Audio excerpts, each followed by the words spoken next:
Ayan guys, subukan natin yung trending na chicken. Tapos yan, onion, luya, tapos itong gulay.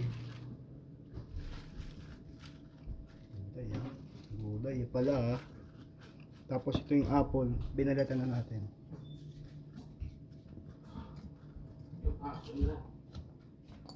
Yan.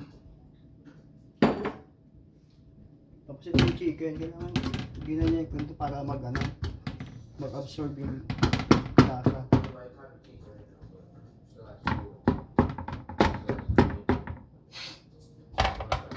Ayan. Tingnan natin kung masarap nga ba. Dagdagan natin ng luya para di naman malansa.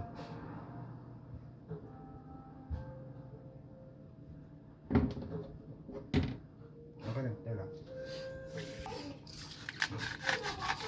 Ito na asin.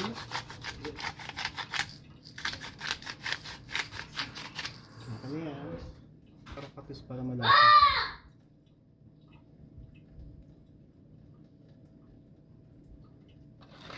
Tapos paminta.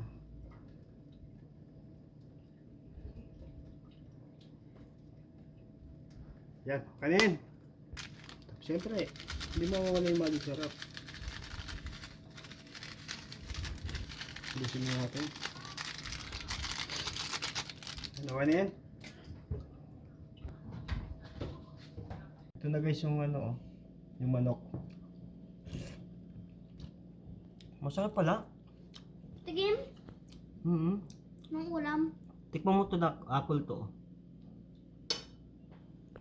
Masarap siya guys. Gayahin nyo na din. Apple. Tingin kutsara. May apple Kutsara, dyan. tingin kutsara. Sarap. Panalo. Okay, kaya tayo.